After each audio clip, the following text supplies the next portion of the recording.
Kahit gaano pa kadami ang pera mo sa mundo, kung minamaliit mo ang kapwa mo, wala ka pa ring kwentang tao.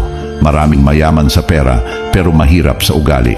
Akala nila na bibili ng status at title ang respeto, pero sa totoong buhay, character pa rin ang tunay na sukatan. Hindi mo kailangang tapakan ng iba para maramdaman na angat ka. Ang tunay na successful na tao, marunong lumingon at umunawa. Walang halaga ang yaman kung wala kang puso. Minsan yung mga tahimik at simple pa ang mas may lalim. Hindi sila maingay sa achievements, pero dama mo ang respeto sa kilos at salita. Doon mo makikita kung sino talaga ang may class. Ang respeto ay libre, pero hindi lahat kayang ibigay. Hindi ito nakabase sa itsura, trabaho o estado sa buhay. Pantay-pantay lang tayo sa pagiging tao.